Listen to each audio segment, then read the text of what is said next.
오늘 성탄절입니다. 성탄절임에도 불구하고 이렇게 모든 성도들이 다 함께 한자리 예배하지 못하고 코로나 때문에 각기 처소에서 하나님을 예배할 텐데, 여러분들이 듣는 예배 모든 처소에 어느 곳에 어떻게 있든지 간에 여러분의 마음을 다해서 하나님을 찬양하고 예배하는 자리가 되기를 주의 이름으로 축원합니다. 오늘 우리가 전례 없는 이런 경험들을 하게 됩니다.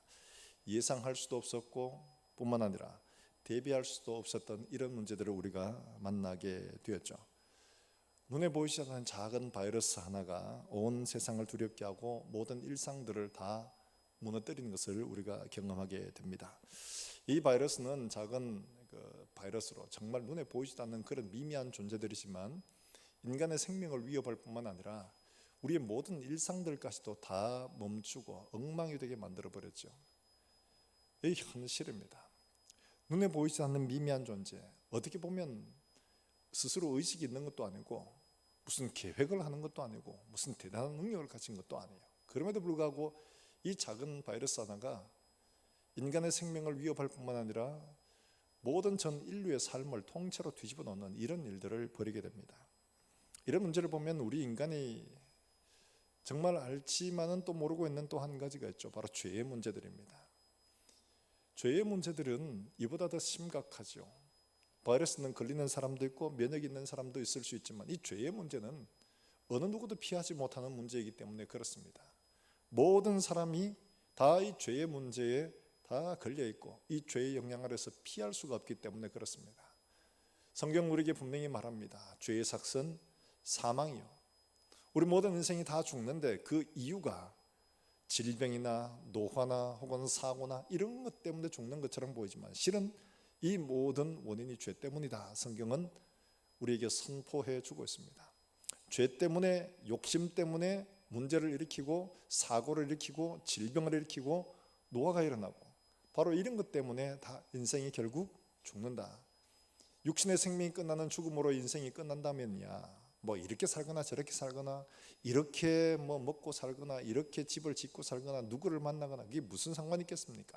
다 지나가는 일일 뿐인데, 그러나 그 죽음 이후에 우리에게 영원한 죽음, 하나님이 없는 완전한 절망, 하나님이 없는 완전한 고통의 시간, 그게 바로 지옥인데 그 길로 완전히 영원토록 가야 한다는 이것이 우리 인간의 가장 큰 비극이 아닐 수가 없는 거죠. 우리 인생에게서 가장 기쁜 소식이 어떤 것일까? 오늘 많은 사람들이 성탄절이라고 즐기며 놀고 여행을 가고, 지금은 우리가 잠시 중단되었지만 평소 같았으면 아마도 지금 뭐 북적거리고 난리가 났을 겁니다. 여행지거나 휴양지거나 관광지거나 간에 난리가 났겠죠. 그들에게 성탄절이라는 단지 휴일일 뿐이죠. 노는 날, 쉬는 날. 그런데 이런 성탄절 우리가 의미를 바로 이해하지 못하면 우리 역시 그렇게 될 수밖에 없습니다. 그러나 이 성탄절의 의미를 바로 알고 바로 이해하면 우리가 하나님 앞에 이 절기를 어떻게 드려야 할지를 우리가 깨닫게 되어지고 바로 드릴 수가 있는 거죠. 성탄절은 우리 인생의 죽음밖에 없는 우리에게 영원한 생명과 소망을 알게 하시고 우리에게 허락해 주신 아주 귀한 날이기 때문에 오늘에게 나오는 말씀처럼 큰 기쁨의 좋은 소식이 될 수가 있는 겁니다. 성탄절이 12월 25일로 드리지만 사실 12월 25일이 언제 정해졌느냐 정확한 건 알지 못합니다. 대략 4세기 혹은 5세기 동방교회, 서방교회가 그때 당시에 있었던 로마 제국의 그들 소위 민간 소위 축제일이죠. 태양신의 날, 이걸 아마 도용을 해서 그렇게 기독교 절기로 삼았다 하는 것들이 대부분의 이제 이야기로 그렇게 굳어져 오고 있습니다. 성경으로 가만히 들여다보면 예수님이 진짜 태어난 날은 언제쯤일까? 돌아보면 세례 요한의 잉태와 그리고 출산, 그로부터 6개월 뒤에 마리아에게 주어진 소식이었기 때문에 6개월 상간이죠. 그걸 가만히 살펴보면 언제쯤인가를 대략 짐작할 수가 있습니다. 세례 요한의 가문이 제사장 집안이라서 차례대로 돌아가면서 성전을 섬겨야 되는 이런 순서가 있습니다. 아비야 집안이요. 이 아비야 집안은 언제쯤 돌아오느냐 하니까 6월절을 전후로 해서 이렇게 섬기게 되는 이런 순서가 있습니다. 그때 천사로부터 세례 요한의 잉태 소식을 듣게 됩니다. 그러니까 그 이후로 이제 한 9개월 뒤에 출생을 하게 되는데 그때가 바로 총 6월절이 지나고 6월절 근처가 되겠죠. 그때 6개월 뒤에 예수님이 태어나게 되는데 6월절로부터 대략 한 6개월 정도 뒤면 언제냐? 초막절 근처가 됩니다. 그때 대략 우리로 말하면 추수감사절 절기 근처가 되겠죠. 그때쯤 예수님이 태어나신 것으로 이렇게 볼 수가 있죠. 이렇게 우리가 뭐 언제 태어나냐 정확한 날짜를 아는 게 중요하냐? 사실 성경에서는 하나님이 정하신 절기 외에는 그렇게 중요하지 않습니다. 단지 그것이 어떤 의미를 가지고 있느냐, 그 의미를 새기는 것들이 굉장히 중요하죠. 세상에서는 이런 성탄을 하나의 휴일로 여기고 있습니다. 그래서 기업들마다 메리 크리스마스, 즐거운 크리스마스, 즐거움과 쾌락을 추구하는 기업들이 더 많이 반기고 물건 하나라도 더 팔기 위해서 사람들을 선동하고 하잖아요. 얼마 전에 목사님이 커피점에 갔다가 그 커피를 싸는 이게 종이 있지 않습니까? 거기에 써있는 문구를 보고 사진을 찍어 보냈어요. 뭐라고 적혔냐? Carry the Merry. 즐거움을 옮기도록 하는, 즐겁게 지내라는 거죠. 예수님하고 상관없이 그냥 휴일이니까 그냥 즐겁게 보내라 이거예요. 세상 사람들 보면 그렇잖아요. 금요일 놀고 토요일 휴일이고 주일 놀고 3일 연휴입니다. 그야말로 Carry the Merry. 즐거운 날 되세요. 즐거운 날 되세요. 성탄의 의미를 새기지 못하는 것도 역시 성도들에게도 별반 차이가 없습니다. 어떤 교회는 보면 성탄절 산타 루돌프가 장식을 하고 예수님은 간 곳이 없어요. 예수님과 아무 상관이 없는 그런 사람들이 그런 것들이 주목을 받고 조명을 받는 거야. 참 아이러니한 일들이죠. 사랑하는 여러분들, 우리 모든 성도들은 하나님이 우리에게 주신 가장 크고 기쁜 소식의 날 성탄절의 의미를 바로 새기고 하나님 앞에 우리의 삶을 어떻게 살아야 할까를 깨닫는 그런 시간 되시기를 주 예수의 이름으로 축원합니다. 본문의 시작이 가이사 아구스토가 영을 내려 천하로 다 호적하라 하는 이 말로 시작을 한다고 시작합니다. 가이사 아구스토가 누구냐? 가이사 아구스토는 옥타비아누스를 말합니다. 옥타비아누스는 제가 전에 말씀드렸다시피 시저의 양자죠. 후계자로 지목이 되고 안토니우스가 권력 투쟁을 해서 승리를 얻게 되고 그리고 로마 제국의 황제가 됩니다. 원로원으로부터 아우구스투스라는 칭호를 처음으로 받게 됩니다. 이 아우구스투스라는 말은 위대하고 고귀하여 지극히 숭배받는 가장 높은 이런 뜻입니다. 이런 칭호로 처음 받는 처음 황제가 된 거죠. 그리고 이 사람이 이제 정치를 통치를 좀 원활하게 하기 위해서 인구조사를 하고 또 세금을 이것을 통해서 정확하게 잘 거두어들이기 위해서 이런 일을 합니다. 몇 차례를 하게 되는데 바로 그 인구조사를 이제 본문이 하게 된 거예요. 그래서 각자 다 고향으로 돌아가라 이렇게 보낸 거죠. 다 보냈는데 이 사람이 이 일을 통해서 정말 통치를 너무 잘해서 이때 팍스 로마나 로마의 평화가 이루어진 그런 시대가 된 거예요. 그런 말로 진짜 평화의 시절이 온 겁니다. 이 백성들에게는 그동안 계속 전쟁을 해왔기 때문에 야 우리가 언제 좀 자유롭게 평화를 누리냐. 근데 이 아우구스투스가 그야말로 로마의 평화, 진짜 평안한 시대, 평화의 시대를 연 거예요. 그러니까 이들에게는 이 아우구스투스야말로 지극히 높은 사람에 의해서 이루어진 로마의 평화의 시대를 열었으니까 이보다 더 좋은 소식이 없는 거죠. 근데 유대민족에게는 이 좋은 소식이 진짜 좋은 소식일까? 한편으로 반면으로 보면 그렇지는 못합니다. 왜냐하면 유대인들에게는 팍스 로마나가 중요한 게 아니라 그들에게 다윗 왕국을 세울 메시아를 얻게 되는 것, 이게 그들에게 기쁜 소식이고 좋은 소식입니다. 근데 반면으로 로마 제국으로 봤을 때는 그게 좋은 소식이 아니에요. 반란이 일어나고 나라 일부를 떼어줘야 되는 이런 거니까 좋은 소식이 아니죠. 이처럼 인간들에게 기쁜 소식은 누구에게는 기쁘지만 누구에게는 그렇지 않은 이런 일 많습니다. 왜냐하니까 경쟁사회에서는 당연히 그런 거예요. 누가 공부를 잘해서 1등을 하면 누구는 2등이 돼야 돼요. 누구가 대학 가면 누구는 떨어져야 됩니다. 누가 취업을 하면 누구는 떨어져야 됩니다. 누가 성공을 하면 누군가는 실패를 해야만 됩니다. 누군가 돈을 벌면 누군가는 잃어야 됩니다. 이게 우리가 살고 있는 경쟁사회와 자본주의 사회인 거죠. 달리 말하면 누구에게는 기쁜 소식이 되지만 누구에게는 슬픔과 절망의 소식이 될 수가 있는 거죠. 바로 그런 세상이에요. 그런데 오늘 천사를 통해서 전해준 소식을 뭐라고 말하느냐? 10절 말씀이 이렇게 말하지요. 천사가 이르되 무서워 말라. 내가 온 백성에게 미칠 큰 기쁨의 좋은 소식을 너희에게 전하노라. 모든 백성, 온 백성에게 미칠 큰 기쁨의 좋은 소식이다, 이렇게 말하고 있습니다. 모든 사람들, 어떤 누구도 가지고 있는 바로 그런 문제, 모든 인간들이 공통적으로 가지고 있는 문제, 바로 그 문제를 해결해 준 문제이기 때문에, 소식이기 때문에 가장 크고 기쁜 소식이다. 모든 사람들에게 다 기쁜 소식이다, 이렇게 말씀을 하고 있는 겁니다. 이 소식을 이제 듣고 백성들에게 하나님이 전하게 되어지는데, 이 소식을 전하기 위해 하나님은 미리 준비를 하셨죠. 그래서 천하로 다 호색해라 이래가지고 다 이제 떠나게 되어져 갑니다. 유대 땅 베들레헴으로 돌아가게 됩니다. 근데 하나님께서 이런 정치적인 목적에 의해서 시작한 이 일들도 하나님은 미리 예고를 하셨습니다. 미가를 통해서 뭐라고 말씀하셨냐? 미가서 5장 2절에는 이렇게 말합니다. 베들레헴 에브라다야 너는 유다 족속 중에 작을지라도 이스라엘을 다스릴 자가 내게로 나올 것이라. 그의 근본은 상고에 영원에 있느니라. 유대 땅 베들레헴에서 메시아가 날 것이라는 것을 미리 이야기를 해주고 계셨죠. 이처럼 사람의 행한 일들, 역사적인 일들, 이거 생각도 하지 못하고 한 일인데 하나님은 미리 준비하셔서 예고하시고 메시아를 보내시겠다고 미리 이렇게 준비를 하셨던 거죠. 일들은 이때만 아니라 이미 타락을 인간에게 이런 일들이 일어날 것이라는 걸 하나님은 미리 계획을 하셨어요.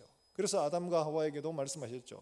여자의 씨가 어떻게 하겠다 하는 이 일들을 말씀하셨고, 아브라함을 통해서 내 씨로 그 한 사람을 지목을 하셨죠. 이처럼 하나님은 메시아가 이 땅 가운데 오실 것을 선지자들을 통해서 미리 예고를 하시고 미리 준비를 하시고 마침내 오늘 여기에 나게 해 주신 겁니다. 이처럼 하나님은 인간을 위한 기쁜 소식을 어느 날 갑자기 우연히 어쩌다가 한 게 아니라 미리 이렇게 다 준비를 해오고 계시다는 거죠. 도대체 어떤 소식이길래 그러냐? 오늘 여기 나오는 11절의 말씀이 우리에게 분명히 말해주고 있습니다. 먼저 이 기쁜 소식은 구원의 소식이라는 것을 우리에게 밝혀주고 있습니다. 11절 말씀 우리 같이 한번 읽어보겠습니다. 2장 11절입니다. 시작. 오늘 다윗의 동네에 너희를 위하여 구주가 나셨으니 곧 그리스도 주시니라. 유대 땅 베들레헴에 보잘것없는 곳이죠. 시골입니다. 예루살렘으로 8km 정도 떨어진 이곳은 성전에서 쓸 양들이나 짐승들을 기르는 그런 곳이었습니다. 이곳에 하나님은 다윗의 족속인 둘을 보내가지고 출산을 하게 말씀하신 그대로 되게 하신 거예요. 근데 그 소식이 어떤 거냐? 다윗의 동네에 너희를 위하여 구주가 나셨다, 이렇게 말합니다. 이 구주라는 말, 소테르라는 이 말은 당시로는 질병이나 위험으로부터 구원할 구원자, 이런 말로 이제 쓰였는데, 구약에서는 종종 이 말이 하나님을 지칭을 하고 계십니다. 하나님은 이스라엘 백성들의 압제에서부터 구원하신 하나님이시고, 질병으로부터 구원하신 하나님이시고, 어떤 문제로부터 그들을 구원해내시는 구원자이셨길래, 그래서 하나님을 구주, 구원자라고 이렇게 묘사를 하고 계셨습니다. 인간의 모든 문제, 이 땅에 살아가는 문제뿐만 아니라 우리의 영적인 문제, 영원한 문제까지도 하나님은 문제 해결자, 구원자로 우리에게 주셨다는 거죠. 그래서 그 이름을 뭐라고 하느냐? 그리스도 주시라, 이렇게 말하고 있습니다. 그리스도 주다, 크리스토스 퀴리오스 이렇게 말하는데, 이 크리스토스, 그리스도라는 이 말은 기름 부음 받은 자라는 이런 말이죠. 히브리어로는 메시아란 말입니다. 그러니까 헬라어로는 그리스도시고 메시아는 히브리어입니다. 둘 다 똑같은 말이에요. 그리스도 주시다, 이런 말을 합니다. 기름 부음을 받은 사람, 당시 히브리에서 기름 부음을 받는 사람은 왕이나 선지자나 제사장이 기름 부음을 받았습니다. 그러니까 이런 기름 부음 받은, 하나님에게 특별히 사명을 받은 이런 사람이라는 말이죠. 뿐만 아니라 주님이다, 이렇게 말하는데, 이 주님이라는 말은 단지 존칭으로서의 주가 아니고, 여기 주는 하나님의 이름을 나타내는 주로서의 주입니다. 그러니까 이분은 하나님이시며 그분은 이 땅에 하나님의 보내심을 받고 또한 오신 분이시다 하는 것을 말하고 있는 거죠. 근데 이 그리스도 주시라는 이 메시아가 이 땅 가운데 오셨을 때 좀 폼나는 모습으로 오시면 좋지 않겠습니까? 마치 옥타비아누스가 이기고 개선 장군처럼 로마 입성했을 그 모습처럼 진짜 폼나게 사람들이 압도를 당할 만큼 그렇게 오면은 얼마나 좋겠습니까? 은 왕자에서 사람들이 우러러 보고 그의 영광과 그의 위엄에 정말 찬사를 보내고 이렇게 된다면 그야말로 그리스도 주 이러면 눈에 확 들어올 겁니다. 근데 그런 모습이 아니라 지금 여기 오신 모습은 진짜 초라한 우리 간에 어린 아이의 모습으로 오신 거죠. 힘도 없고 연약하고 보호를 받아야 되고, 어떻게 보면 그리스도 주시라는 말과 그의 현실적인 모습은 너무 차이가 있어 보이는 것이 분명한 사실입니다. 우리에게 구주로 보내신 이 모습들이 인간적으로 받기에는 너무 부족해 보이는 것이 오늘 주님이 우리에게 주신 이 모습이라는 거죠. 달리 말하면 동정녀에 의해서 이 땅에 오시고 배운 것 없고 가진 것 없고 초라하고 소위 말해서 저 한쪽 구석에서 변방에서 어느 것 하나도 내세울 만한 것이 없는 이런 모습으로 보내신 거예요. 그런데 이렇게 보내셨는데 우리가 보기에는 흠모할 만한 것이 없다고 이사야가 말하는 그런 모습이에요. 그런데 중요한 것은 뭐냐? 그의 겉모습이 중요한 게 아니라 그의 실제 본질이 뭐냐가 하는 게 더 중요한 거죠. 아무리 보잘것없어 보여도 그가 실제로 어떤 존재인가를 알게 되면 두려워할 수밖에 없는 거죠. 미가서 5장 2절에서 뭐라고 말합니까? 베들레헴 에브라다야. 베들레헴은 그야말로 한쪽 촌구석입니다. 별 볼일 없는 동네예요. 유다 족속 중에 작을지라도 별 볼일 없다는 이야기죠. 그런데 이스라엘을 다스릴 자가 내게서 나올 것이다 라고 말씀하시면 그가 누구냐? 그는 그의 근본은 상고 영원, 그러니까 그의 존재는 영원하신 분이고 그는 태초에 이전부터 계신 분이다. 겉모습이 너무 초라하게 이렇게 보여도 그는 근본 하나님이시다는 것을 말씀을 하고 있는 거죠. 빌립보서 2장 6절에서도 말씀하고 있죠. 그는 근본 하나님의 본체이시나 하나님과 동등됨을 취할 것으로 여기지 아니하시고 오히려 자기를 비워 종의 형체를 가지사 사람들과 같이 되셨고 사람의 모양으로 나타나사 자기를 낮추시고 죽기까지 복종하셨으니 곧 십자가에 죽으심이라. 우리의 눈에 보기에는 보잘것없어 보입니다. 복음이 그렇습니다. 복음이 동정녀로 오셨다, 사람으로 오셨다, 매를 맞으셨다, 십자가에 죽으셨다, 사람들이 보기에는 믿을 만한 소위 그런 것들이 되지 않습니다. 훌륭한 철학적인 명제가 있는 것도 아니고 우리가 믿을 만한 과학적이고 합리적인 것도 되지 못할 때가 참 많죠. 물리로 걸었다 죽은 사람 살렸다, 야 그걸 어떻게 믿냐. 도무지 사람들이 믿을 수 없는 초라한 것들이지만은 그러나 그분이 누구이신가, 그분의 존재 자체를 제대로 아는 것들이 필요한 거죠. 그분은 근본 하나님과 본체시다. 이 땅에 오신 것, 사람의 모양으로 오신 것들은 사람의 문제와 함께 하시고 사람의 문제를 해결해 주시는 하나님이심을 보여주시기 위한 하나의 하나님이 주신 계획이라는 거죠. 근데 우리는 겉만 보고 잘 받아들이지 못할 때가 없지 않아 있죠. 사랑하는 여러분들, 우리가 보여지는 이 복음의 기쁜 소식, 이걸 들을 때 우리의 겉모양으로 드러나는 것이 아니라 그분이 실제 누구인가를 묵상하고 보고 깨닫고 발견할 수 있기를 주의 이름으로 축원합니다. 미국의 필라델피아에서 있었던 일입니다. 늘 이렇게 하늘이 조금 꾸물이했어요. 구름이 낀 어느 날 갑자기 소나기가 막 내립니다. 근데 사람들이 전부 다 갑자기 비가 내리니까 준비를 못한 사람들은 전부 다 갑자기 뭐 상점에 막 들어가서 비를 피하려고 하죠. 그때 할머니 한 분도 뭐 옷의 행색이 그렇게 뭐 좀 고귀하게 보이지는 않습니다. 평범한 그런 할머니예요. 초라하게 그렇죠. 뭐 지팡이를 짚고 이래 오시는데 비를 피해가지고 막 갑자기 들어오니까 사람들이, 이분도 비를 피해가 막 들어오는데, 그러니까 뭐 이 백화점 안에는 못 들어가고 그 입구에서 이제 있었던 거죠. 입구에서 했었는데 아무도 이 할머니에게 주목을 하지 않았습니다. 그런데 그 점원이었던 필립이라는 사람이 할머니에게 다가갔습니다. 할머니 뭐 좀 도와드릴까요? 할머니가 말합니다. 여기 잠깐 비를 피하고 가겠습니다. 이러는데 그래요. 그러면 잠깐 비를 피하세요. 이러고 기다리고 있었는데 할머니가 좀 미안했던지 간에 백화점에 안에 들어와서 이제 뭐 핀 같은 거죠, 머리핀 같은 거, 이거라도 하나 사면 좀 덜 미안할까 싶어서 이걸 막 둘러보고 있었어요. 그러니까 옆에서 보던 필립이 할머니가 그런 줄 알고, 할머니 괜찮아요, 안 사셔도 돼요, 괜찮아요. 그러고는 어떻게 하냐, 할머니 그냥 좀 여기 앉아서 좀 쉬세요. 이렇게 거동이 좀 불편해 보이니까. 그래서 의자를 가져다가 놔두고 할머니를 거기 앉혀 드렸습니다. 괜찮은데, 할머니 신경 쓰지 마세요, 괜찮습니다, 쉬세요, 이러면서 거기에 모셨습니다. 그리고 시간이 지나서 비가 그치고 그리고 이 젊은이에게 할머니가 얘기합니다. 아유 고맙네 이러면서 이야기를 하면서 자네 명함을 하나 주게 이러는 거예요. 그래서 아유 괜찮습니다 이러는데 명함을 달라고 해서 그 명함을 받아가 갔습니다. 그러고는 다 잊어버렸죠. 그냥 지나가는 할머니. 그런데 100개월 후에 편지 한 통이 이 백화점 사장에게 도착을 했습니다. 제임스라는 사람인데 이 사람이 편지를 읽어보고 깜짝 놀랐습니다.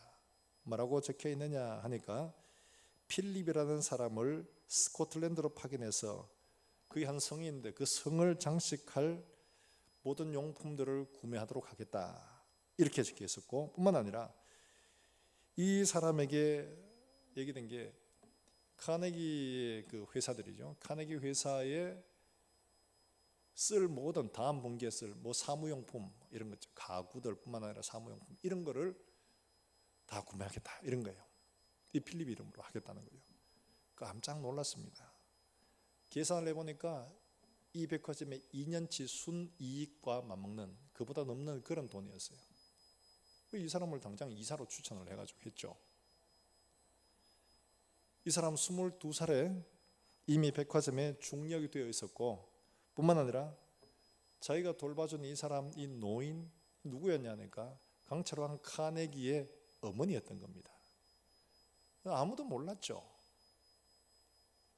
그리고 카네기 재단에 들어가서 카네기 비서가 되어가지고 큰 역할을 하고, 이 사람에 의해서 100곳이 넘는 곳에 도서관을 건립하고 800만 권에 넘는 도서를 기증하는 많은 일을 했다는 그런 이야기였습니다.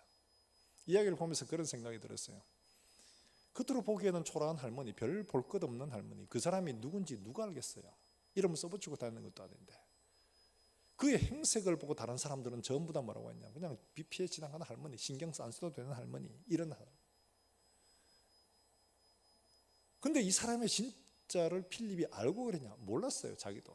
근데 이 사람은 진짜 어떤 사람이었냐? 카네기 어머니였어요.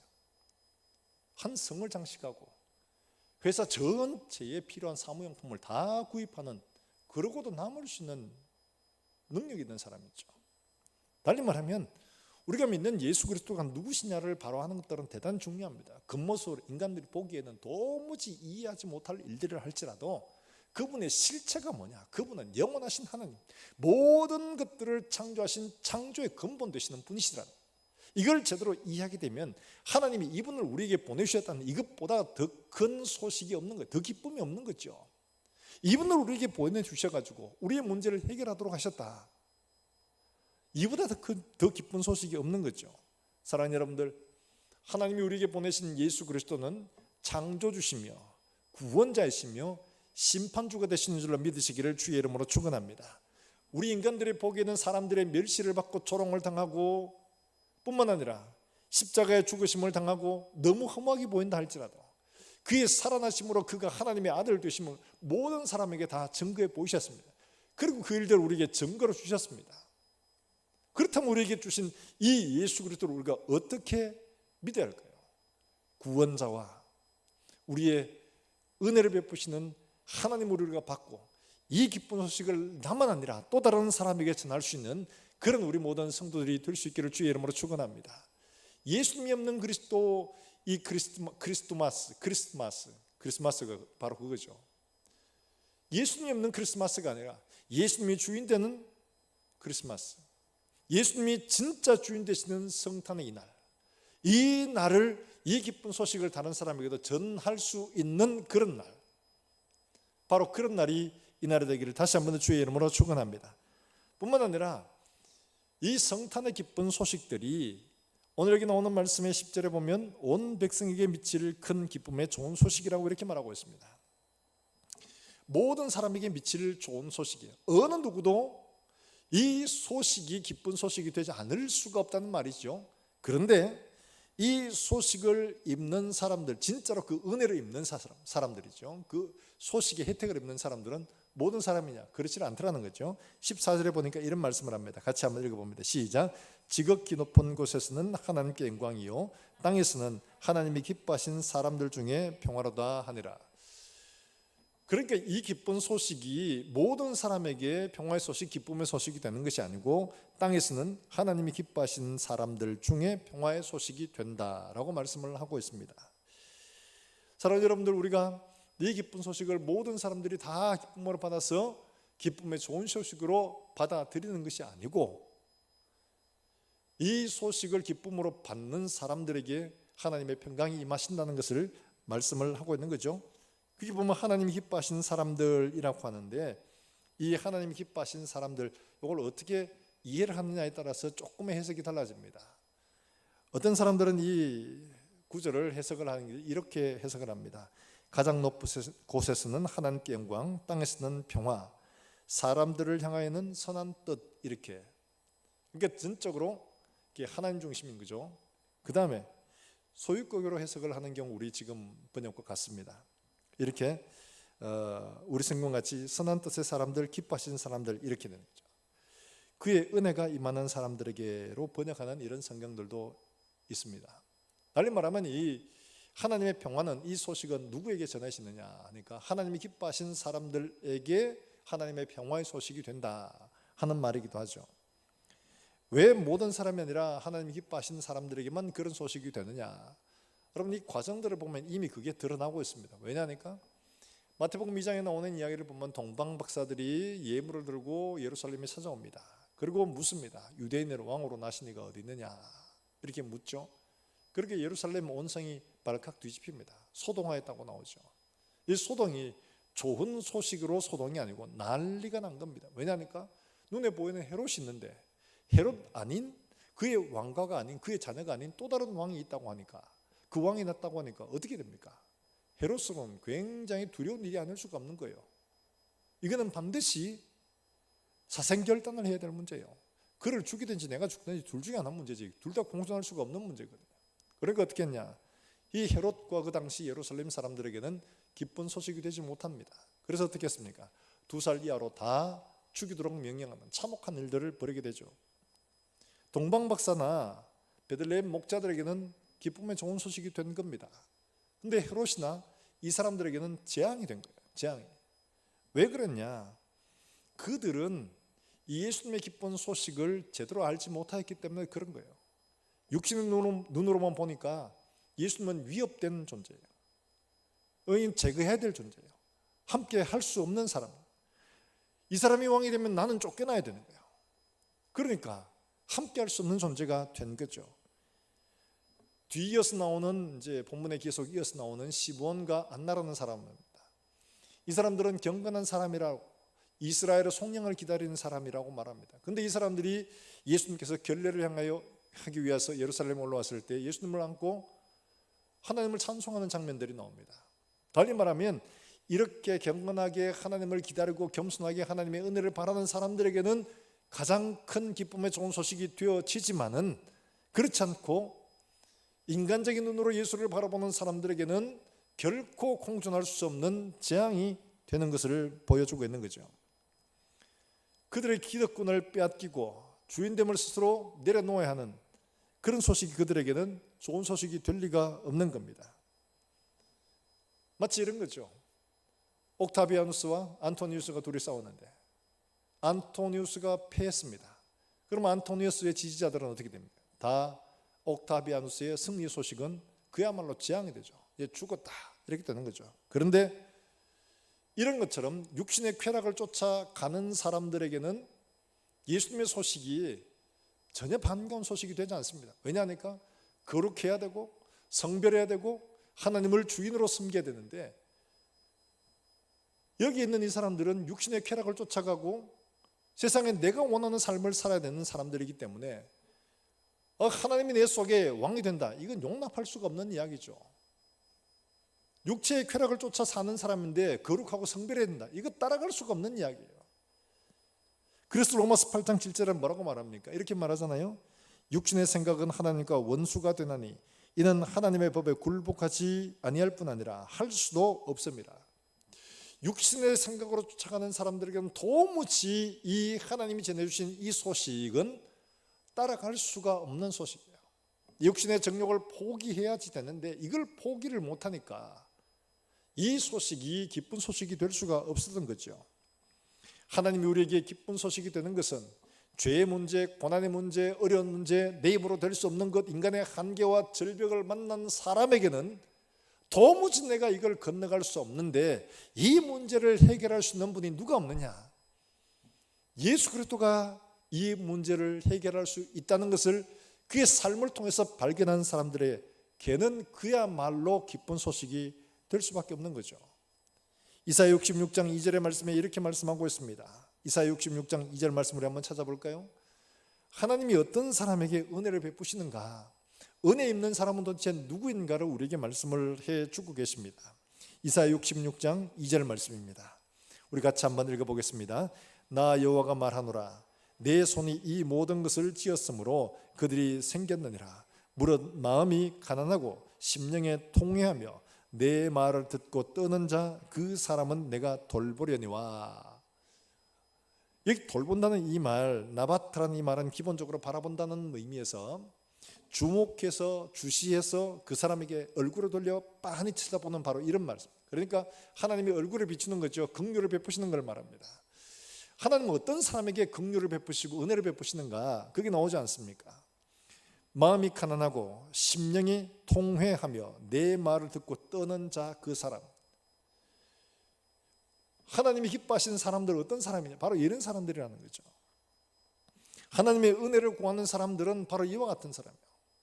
마음이 가난해서 말씀을 들으면 그 말씀을 받을 줄 아는 사람, 하나님의 행하신 일들을 보고 그분이 누군지를 깨달을 수 있는 사람들, 인간의 나약함과 절망을 비로소 알고 하나님 앞에 손을 내밀 줄 아는 이런 사람들이, 한계를 경험하고도 손 내밀 줄 모르는 사람들, 이런 사람들을 교만한 사람, 하나님이 이런 사람을 물리친다고 하셨습니다. 사랑하는 여러분들, 우리가 하나님 앞에 우리의 현실들의 문제를 보고 우리가 어떤 존재인가를 바로 깨달으면 하나님 앞에 손 내밀지 않을 수가 없죠. 이걸 모르니까 손을 안 내미는 겁니다. 그런 상태를 완고한 상태라고 이야기를 합니다. 예수님 앞에 나온 사람들을 여러분 생각해 보시면 알잖아요. 많은 사람들이 있습니다. 그런데 수많은 병자들 중에도 예수님께 은혜를 입은 사람들은 어떤 사람이냐? 자기 병을 지고 예수님께 담대히 나온 사람들이잖아요. 심지어 어떤 사람들은 병상을 들고 지붕에 올라가서 지붕을 뜯어서라도 예수님께 만나러 갔던 사람, 사람들에게 위협을 당하고 혹시라도 내가 잘못하면 죽을 수도 있다는 그런 각오를 하고서라도 이 문제를 예수님 아니고는 해결할 수 없겠다는 이야기를 마음을 품은 사람들, 그 사람이 해결을 받은 겁니다. 달리 말하면 마음에 겸손하고 심령에 하나님의 은혜를 사모하는 이런 사람들은 하나님이 단 한 사람도 외면하지 않았다는 겁니다. 그러나 마음에 교만하여 말씀을 듣고도 돌이키지 않는 사람들은 하나님에게 나오지 않았습니다. 어떤 사람은 가까이 왔지만은 재물 때문에 걸림돌이 되어져서 영생으로부터 멀어진 사람도 있고, 다 알지만은 끝내 그걸 거부하는 이런 사람들도 있었다는 거죠. 사랑하는 여러분들, 우리는 어떤 사람들이 되어야 되느냐? 은혜 입은 사람들에게는 하나님의 평화의 소식인데 그렇지 않은 사람에게는 재앙이 될 겁니다. 우리가 하나님 앞에 은혜 입은 사람이 되려면 어떻게 해야 되냐? 오늘 여기 나온 이사야 66장에서 말씀하고 있는 것처럼 마음이 가난하고 심령이 통회하며 하나님의 말씀을 듣고 떠는 그 사람이 될 때 그런 거죠. 나 자신을 제대로 발견할 때야 이것을 알게 됩니다. 지난번에 한번 말씀드렸다시피 조윤숙 목사님이라고, 이 여자 목사님, 집안에 너무 가난했어요. 돈을 벌어야 되겠다라고 생각을 하고 이분이 어떻게 하다가 보니까 이제 소위 말해서 노래를 좀 잘하는 틈에 가수로도 좀 이렇게 데뷔를 하고, 그러다가 이제 소위 말해서 강남에 잘 나가는 술집을 이제 차리게 됐죠. 돈 버는 게 한 대가 이분이 말에 의하면 그야말로 돈 뭉태기를 바닥에 깔아놓고 그 위에서 잠을 잤다는 거예요. 돈 위에 원 없이 써보자. 돈을 깔고 잠을 잡을 만큼 그 기쁨이 일주일 가더라는 거죠. 와, 돈, 온 사망의 돈. 일주일 하는 게 똑같더라는 거예요. 술 아무리 먹고 마셔도 그때뿐이고, 깨보면 머리 아프고 몸 베리고 간 나빠지고 돈 깨지고 가질 거 다 가져본 거예요. 돈도 원 없이 하룻밤 자고 나면 돈이 집이 한 채씩 막 생기고 이런 돈도 벌어봤다는 거예요. 그럼에도 불구하고 만족을 못 느낍니다. 더 큰 만족과 자극을 얻기 위해 더 쾌락을 추구하고, 그게 안 되니까 허무해지고 그 허무를 메울 길들이 없는 거예요. 그러다가 사업이 망하고 나니까 그야말로 완전히 인생의 나락으로 빠진 거죠. 그때야 하나님 앞에 손을 내밀게 됩니다. 하나님 살아계시면 나 좀 도와주십시오. 하나님 살아계시면 나 좀 도와주십시오. 사랑하는 여러분들, 우리가 언제 하나님 앞에 손을 내밀 수 있습니까? 내 힘으로 도저히 할 수 없다고 인정이 될 때 하나님 앞에 손을 내밀게 되지 않습니까? 내가 의지할 것들이 있으면 하나님 앞에 손 안 내밉니다. 이거 의지하죠. 이것도 아무것도 안 된다. 주변에 돌아보니까 기댈 수 있는 게 아무것도 없다. 그러면 비로소 그제야 하나님 앞에 손을 내밉니다. 하나님은 우리에게 이렇게 인생에 아무것도 아닌 이 사실을 깨닫게 하시기 위해 우리에게 여러 가지 모양으로 가르쳐 주십니다. 때로는 사고를 만나게 하시기도 하고 건강을 잃기도 하시고 때로는 우리가 어려움을 만나기도 하십니다. 그럴 때 우리가 깨달아야 됩니다. 우리 인생이 아무것도 아니구나. 아무것도 아니구나. 어느 날 갑자기 그렇잖아요. 건강한 줄 알았는데 갑자기 어려움을 만나가지고 누가 예상을 했겠습니까? 누가 생각을 했겠어요? 우리 인생이 그런 거예요. 그럴 때 겸손해지는 겁니다. 하나님이 내 삶의 주인이시구나. 내 몸도 내가 내 마음대로 못하는구나. 알게 되면 이사야 66장에 말하고 있는 것처럼 마음이 가난해지고 심령이 통회하게 되고 뿐만 아니라 하나님 말씀으로 인하여 두려워 떠는 이런 사람에게 하나님이 주시는 이 소식은 가장 기쁜 소식이요 우리에게 최고의 복음이 되는 겁니다. 사랑하는 여러분들, 하나님이 오늘 우리에게 주신 이 복음의 소식, 가장 기쁜 소식은 우리의 생명을 구원한 영원한 천국을 약속받는 너무 비교할 수 없는 가장 복된 소식이죠. 다른 것들 다 지나가도 이거는 결코 변하지 않습니다. 영원하게 남는 소식인 거예요. 뿐만 아니라 이런 걸 누구에게 기쁜 소식, 평화의 소식이 되느냐? 오늘 말씀하신 것처럼 하나님 기뻐하신 사람, 그 사람은 어떤 사람인가요? 그 사람은 바로 마음이 가난하고 심령에 통회하며 하나님 말씀으로 두려워 떠는 바로 그런 사람들이 하나님 기뻐하시는 거예요. 그런 사람에게는 평화의 소식이 되어지는 겁니다. 사랑하는 여러분들, 우리가 이 복음의 말씀을 받아서 내가 어떤 사람이고 내게 이게 진짜 복음이 되고 있는가를 살피고 하나님 앞에 이것이 내게 기쁨과 가장 복된 소식이 되어져서 내 평생에 전할 아름다운 복음의 소식이 되기를 주의 이름으로 축원합니다. 내가 노래할 기쁨 소식이 되기를 주의 이름으로 축원합니다. 내가 다른 사람에게 기쁨으로 전할 수 있는 가장 최고의 선물이 되기를 주의 이름으로 축원합니다. 축원합니다. 우리가 함께 찬송하고 기도하겠습니다. 참 반가운 성도여 다 이리 와서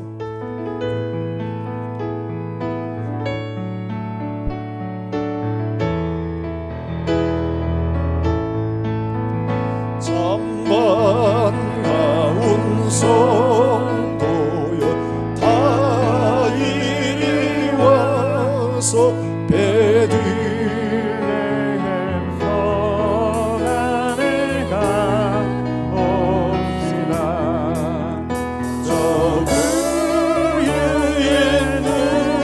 누이신 아기를 보고 엎드려 절하세 엎드려 절하세 엎드려 절하세 그새 찾았네. 저 천사여 찬송 높이 불러서 이와 나라 천지에 울리려라. 주 하나님 앞에 영광을 돌려 엎드려 절하세 엎드려 절하세 엎드려 절하세 구주하셨네. 이 세상에 들에서 탄생할 때에 참치와 참 사람이 되시려고 서동경며 몸에서 마시었으니 엎드려 절하세 엎드려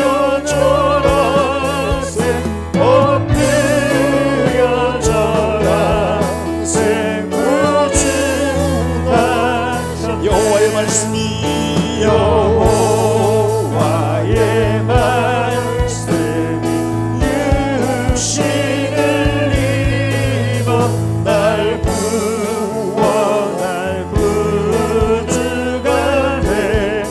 늘 감사한 찬송을 늘 감사한 찬송을 주 앞에 드려 엎드려 절하세 엎드려 절하세 엎드려 절하세 구주 나셨네.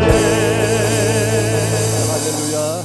우리 시간 함께 기도하실 때 오늘 들은 말씀들을 우리의 마음속에 새기고 하나님 우리에게 주신 이 구원의 소식, 절망밖에 없는 우리 인생에게 소망의 소식을 주셨사오니 하나님 내가 가지고 있는 이 인생들 문제들 하나님 앞에 가지고 나가 겸손하게 하나님의 은혜를 되찾는 참으로 복된 소식을 받은 날이 되게 해주시기를 원합니다.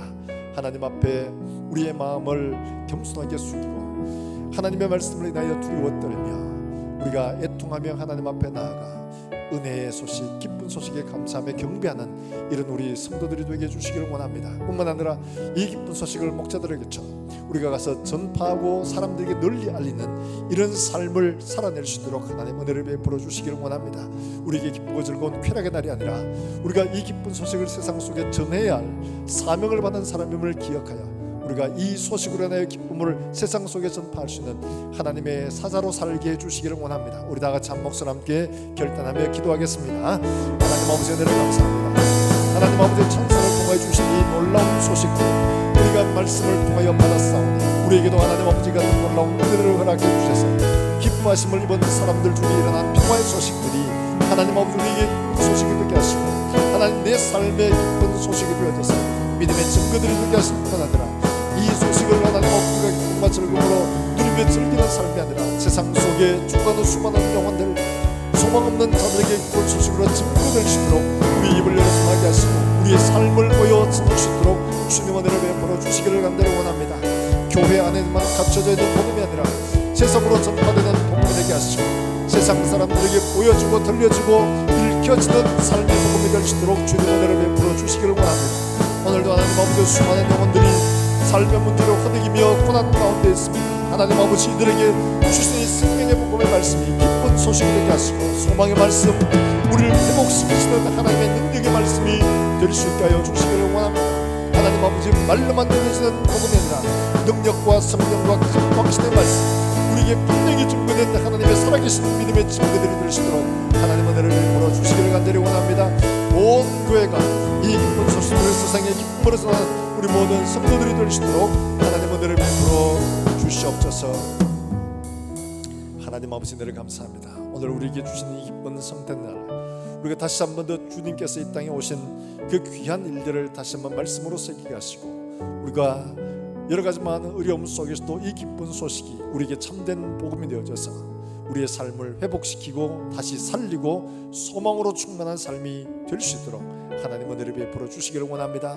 뿐만 아니라 이 기쁜 소식을 세상 속에 전하고 전파하는 하나님의 사자들이 되어져서 우리의 입을 열어 주 예수의 복음을 증거하게 하시고 우리의 삶을 보여 그들에게 읽혀지는 복음이 될 수 있도록 주님 은혜를 베풀어 주시기를 원합니다.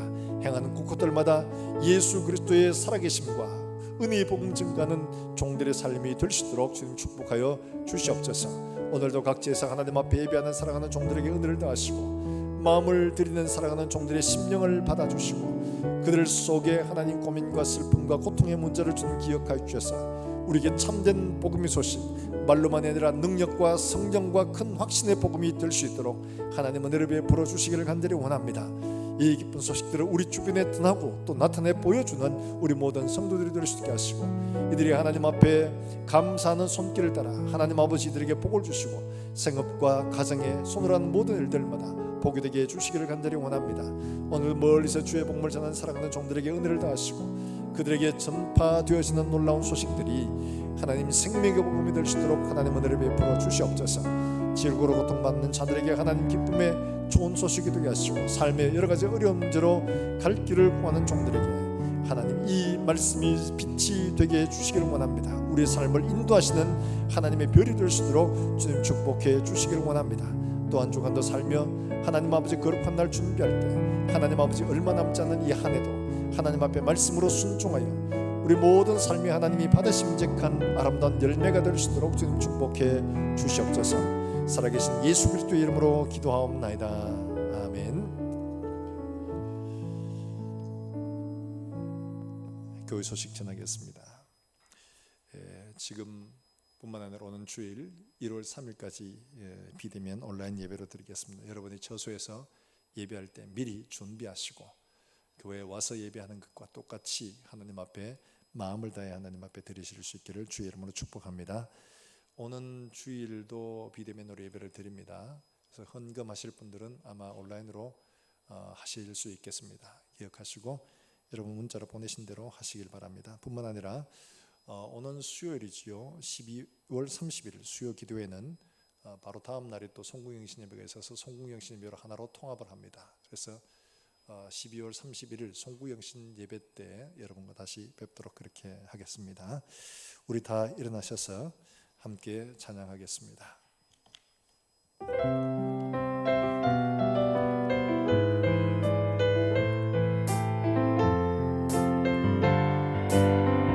주 안에 우린 하나, 주 안에 우린 하나, 모습은 달라도 예수님 한 분만 바라네. 사랑과 선행으로 서로를 격려해 따스함으로 보듬어가리. 주님 우리 안에 함께 하시니 형제자매의 기쁨과 슬픔 느끼네. 내 안에 있는 주님 모습 보네. 그분 기뻐하시네.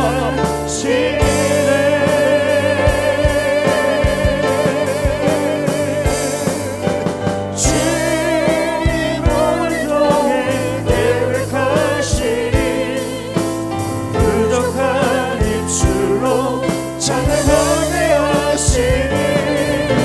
주님을 통해 계획하시니 너를 통해 하시니. 우리 가족 손잡고 함께 찬양하겠습니다. 주님 우리를 통해 주님을 통해 계획하시니 부족한 입술로 찬양하게 하시니. 주님을 통해 계획하시니 너를 통해 하시는 길에. 기도하겠습니다. 이제는 구주 예수 그리스도의 은혜와 우리 하나님 아버지의 무궁하신 사랑과 성령의 교통하심이 이 복음을 받아 이 복음을 증거하는 삶을 살기로 결단한 우리 모든 성도들 머리머리 위에 이제와 영원까지 함께 있을지어다. 아멘.